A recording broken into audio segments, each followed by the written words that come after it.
Di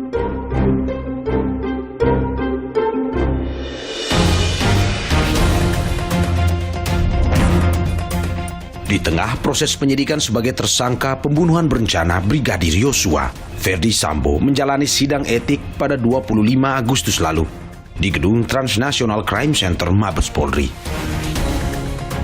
Setelah menggelar sidang etik selama 18 jam, Kepala Badan Intelijen dan Keamanan Polri membacakan putusan sidang etik untuk Ferdy Sambo.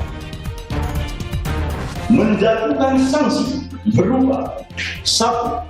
Sanksi bersifat etika, yaitu perilaku pelanggar dinyatakan sebagai perbuatan tercela. 2. Sanksi administratif, yaitu A. Penempatan dalam tempat khusus, pemberhentian tidak dengan hormat, atau PTDH sebagai anggota Polri. Dalam sidang itu, Sambo dinyatakan terbukti melanggar kode etik Korps Bayangkara.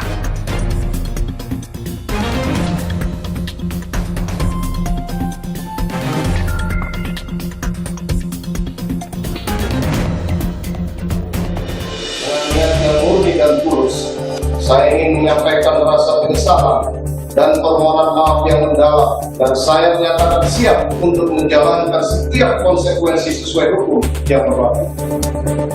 Namun, mantan Kadif Propam Polri itu tak langsung menerima putusan sidang. Mohon izin sesuai dengan pasal 9 PP 7 2022, izinkan kami untuk mengajukan banding. Sesuai dengan aturan, pengajuan banding seperti yang diminta Sambo memang diperbolehkan. Dan itu artinya Kapolri harus membentuk Komisi Kode Etik Polri Banding setelah menerima materi memori banding dari Sambo.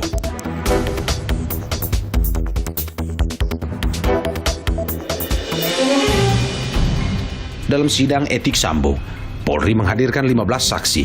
3 diantaranya adalah tersangka pembunuhan Yosua, yaitu Bribka Riki Rizal, Kuat Ma'ruf yang merupakan sopir pribadi Sambo, dan Baradae. Dalam sidang itu, hanya Baradae yang hadir secara daring.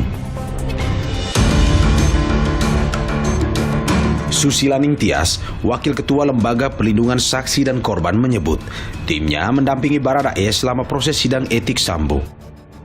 Baradae telah resmi mendapat perlindungan dari LPSK sebagai Justice Collaborator sejak pertengahan Agustus lalu. Richard ini udah lebih fresh gitu ya, lebih semangat, apalagi mengetahui bahwa banyak pihak di luar di sini ya yang memberikan support kepada yang bersangkutan. Beda dengan pertama kali bertemu dengan kami gitu ya, yang sepertinya tidak plong gitu ya, ketika terus kemarin saya lihat lebih plong. LPSK berharap Kejaksaan Agung nantinya juga mengizinkan mekanisme sidang sama seperti saat sidang etik, yaitu dilakukan secara daring khusus untuk Baradae. Akan berkoordinasi juga dengan Kejagung berkaitan dengan tadi yang saya sampaikan bahwa berkasnya harus dipisahkan dengan pelaku lainnya dan penuntutan harusnya juga di akhir. Nah, yang kedua berkaitan dengan mekanisme sidang. Maka kami akan mengusahakan untuk secara online saja. Jadi ini untuk supaya Baradae tidak tertekan gitu ya ketika memberikan keterangannya.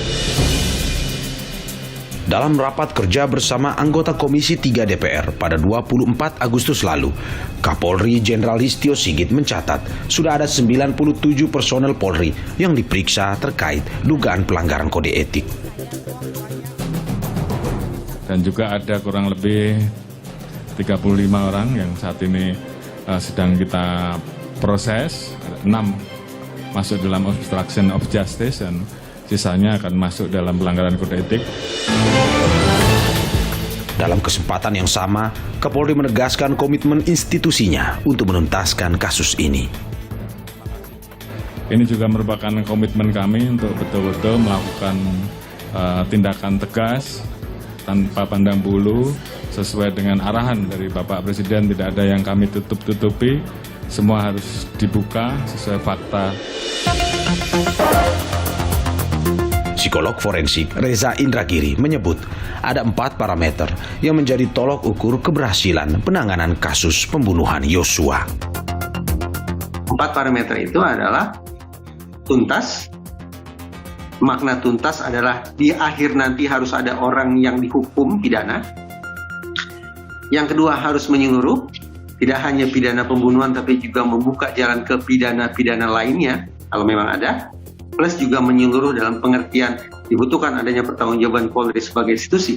Yang ketiga adalah objektif dalam pengertian bahwa proses penanganan kasus ini harus sesuai kaidah saintifik dan harus sesuai dengan aturan-aturan normatif. Dan yang keempat harus transparan, yaitu gerak-gerik Polri, maju mundurnya penanganan kasus ini harus terinformasikan ke publik.